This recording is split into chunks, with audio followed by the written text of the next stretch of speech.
Uy, may lakad tayo ha. Sige, saan nga pala yun? Nalimutan ko. Di ba magpapa-enroll ako ngayon? Samahan mo ko ha. Ate Jan, ano nga palang meron dito? Tignan mo. Yan. Ay, di Kapag mo ko pa pa, ito napapansin. di mo pa alam ano? Hindi pa nga. Yan, pinapagawa yan dito kasi, alam mo ba yung chismis? Anong chismis? Di ba ko si Kuya Berador? Tapos kilala mo yung girlfriend? Si Ate Oo, Ging. si Ate oo. Genggeng. Di mo alam? Magkakasal na sila. Ay, talaga? Oh, legit. Kailan? Hindi ko alam. Basta, siguro pakatapos gawin ito.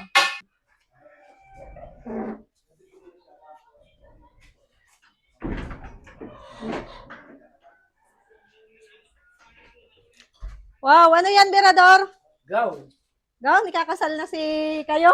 Oo, siyempre. Wow, may gown na. Wow, parang totoo na yan, Berador ah. Bakit? Hindi ba totoo? Totoo talaga to. Akala ko biro lang ah. Hindi. Totoo talaga ito. Kita mo gown na ito. Oh. Saan ba galing yan? Kay Ma'am Susan Vergara. Pinuha ko sa, pinadala ka. Oo. Oo. Yung bride sino? Si ano talaga? Oo, Si Gingging. siyempre. Siya talaga. Wow, Ano, congratulations. seryoso ka na yan. Ay, siyempre, kinuha ko na nga kasi nga, seryoso na talaga. Ano na ito? Na, paghahandaan namin yan. I-ready na namin ang gift. Dapat may lechon ka. Ah, grabe. Di ko siyempre. kaya yun. Ha? O, lechon daw. Konting ano lang, regalo lang. Oh, regalo din yun ah. Lechon, wag naman masyadong malaki. Ay, hindi naman malaki. May lechon bang malaki? Lechon manok na lang. Hindi.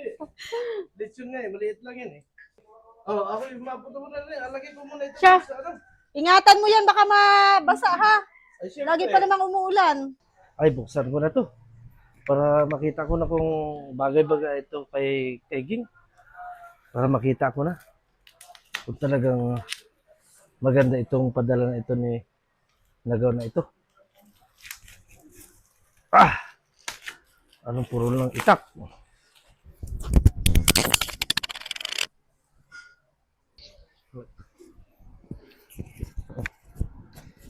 Ang init. Grabe.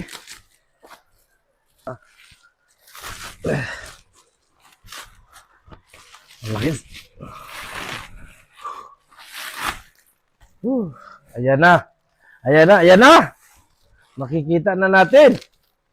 Hop, hop, hop, hop, hop. Hala. Yun na, kakasal na sila. Kaya pala, ilang araw ko na ito napapansin dito. Kasi kakasal na pala si Kuya Berador. Hindi nagsasabi. Sa wakas. Magkakaasawa na. Asawa na siya. Ang galing naman. Oo, ano na siya eh.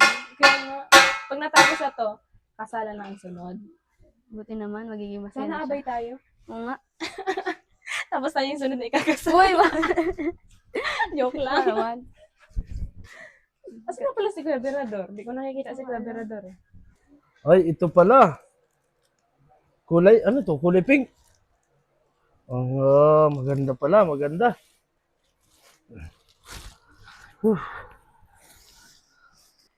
Mahirap ito, ano. Oh, ang laki. Nako, iwan ko na talaga yung pagkabinata ko. Ikakasal na talaga ako. May gown na si Gingging. Oh, kitang-kita na. Dalawa pala to, dalawa. Oh, ang dami. Malapit na itong isuot. Isang sako talaga yung gown. Salamat talaga. Dagdagan ko ng ipon ko. At talagang kailangan ako magtipid na. Hindi na ako binata. Matatapos na ang pagiging binata ko. Kasi mag-aasawa na ako eh. Napakasal na ako.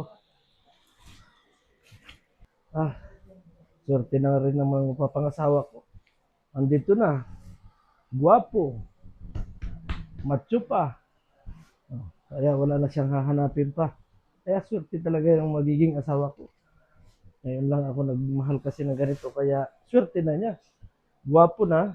Macho pa. Saan ka pa? Meron pa siyang gown na maganda. Lahat ay nasa kanya ngayon. Siguro busy yun kasi Alam ko na kung nasan yun. nasaan? Nandun yun sa kwarto niya. Lagi yun doon nagkukulong. Alam mo kung bakit? Bakit? Kasi meron ako nakita doon ano eh. Ano yung tawag doon? yung tarpaulin. Oo, Tapos nandun may nakita ko mukha yung ni mukha Ate ni Ate Genggeng. Genggeng.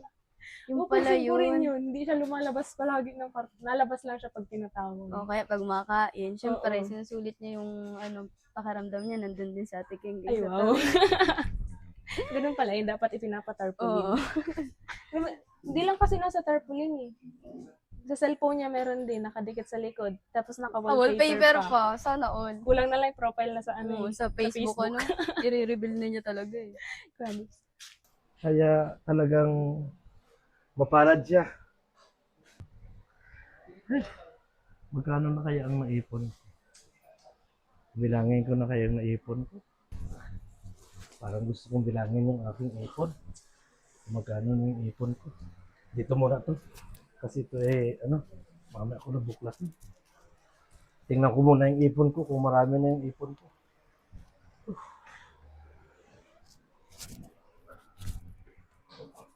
Mabigat na. Mabigat na yung ipon ko. Ang dami-dami na ito. Op.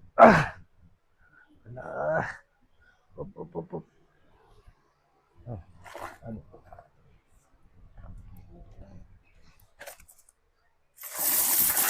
Ang dami. Madami na yung ipon ko. Talagang, ang grabe yung ipon ko na. Ang dami na nito.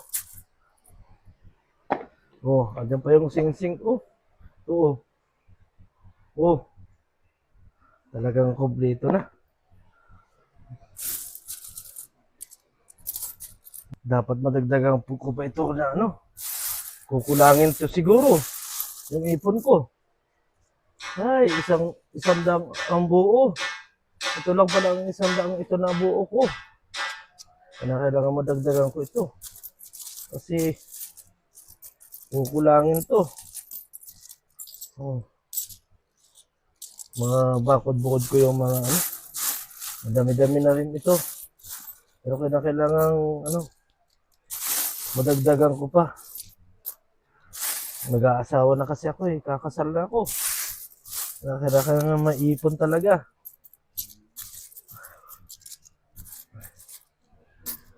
Ay, wala bang ako sa'yo? Alam ko, gusto mo rin makita. Ano? Nakapasok ka na sa kwarto ni Labrador? Hindi pa nga eh, nasisilip ko lang, kaya nalaman ko yung ano. Gusto mo makita? Tara. Wala kasi lang yung kwarto ni Labrador eh. May iba, pasukin Wala natin ko dalawa. pati dito si Labrador. Makatuka muna, baka may tao. Bakit Ate Joy, anong meron sa loob? Bawal magtanong. Exciting ah. Ako ba kayo nasa sinalas natin? Tada!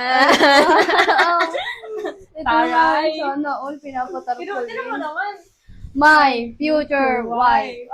Sana all. Kung ganito nga naman yung makikita mo, araw-araw ay. Kasi Labrador, nandito lang nakahiga. Tapos, Nakapiting na masyado sa picture ni Ate Genggeng. Grabe. swerte naman ni Ate Geng kay Kuya Berador, ano? Talaga. Tapos alam mo ba sabi ni Kuya Berador, pag nakuha na daw niya yung sasakyan niya, dadali niya daw dito. Tapos yung isang tarpaulin, Didikit doon niya doon. ilalagay sa Ay, wow. Grabe naman talaga ang pagmamahal ni Kuya Berador. sasakyan. Ano pa, bago to eh. Oo, bago nga lang nakita ko yun sa post niya yung picture, tapos tinan mo, pinatarpulin ka agad. Grabe yung pagmamahal yan ni Kuya Berador, pinapatarpaulin. Ilang may apatarpulin, dinidikit pa sa kwarto. Grabe naman ang pagmamahal na yan. Magkikita na naman yan ay. Kailan? Sa kasal nila? Sa kasal nila. Uuwi yun si Ate Genggeng, panigurado. Abangan ko talaga ang kasal nila. Sana kunin tayong abay. Sana. Alam na, flower girl. Oo. Hindi na tayo dun bagay. Oo nga, tanda na. Tanda na natin. Ang ganda ni Ate Genggeng. Mm-mm. Bagay talaga sila. Sila na talaga magkatuloyan. Ano? Mm-mm. Malay mo. Tapos, sana pag nagkaanak sila, kamukha natin ni Ate Genggeng. Oo nga, sana kami lahat magmana na. Tinan mo, Oo. maputi, maganda. Tapos yung Saan height ka pa? pati ni Ate Genggeng, tama lang eh. Mm-mm. Ang cute ko yung tingnan ni Ate Genggeng.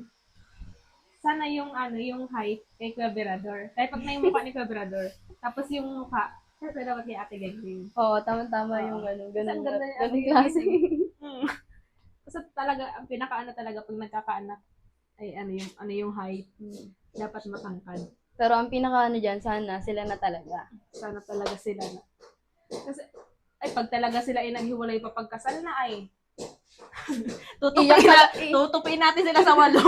Iyak talaga yung may gawa niya. Kaya nga. Magmumukbok yun dito sa loob. Di ba may tarpaulin sa kwarto ni Kaberador? Oh. Tapos sa pagkabit ng tarpaulin ni Kaberador, dito niya napapakita na talagang mahal na mahal niya si Ate Genggeng. Oh. Eh, yung sa'yo kaya? Yung sa kwarto kaya ni Mr. J, siguro nakakabit ka rin kaya dun?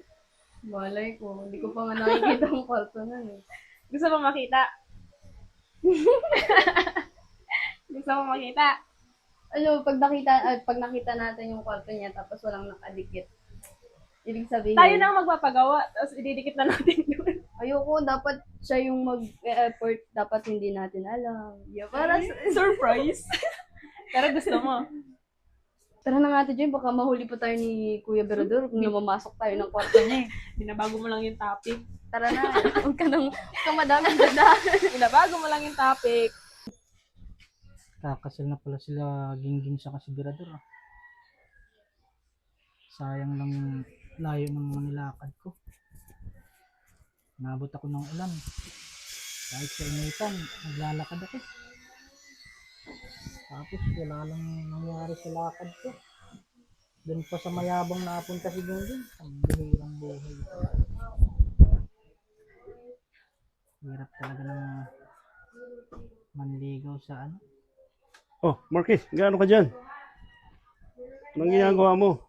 Balitaan ko, kakasal na pala si Birador Ah, sa kaya- Gingging. Kaya pala ang lalim ng iniisip mo ah. Parang...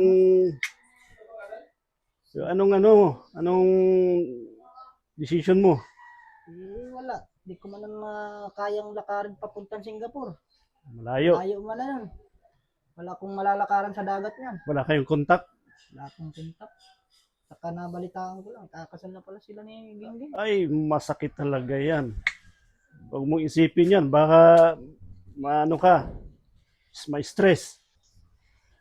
Hirap ng ginawa ko tapos wala rin kinalabasan yung ano. Buti ka at may lorry ka. May lori nga eh. Malayo din naman. Tambi Paras lang tayo ng sitwasyon. Ang hirap ng buhay natin ito. Kita ko pati yung itsura niya, ano, lorry di magalpok. Ganda pa nga. Oh, ganda pa talaga yun.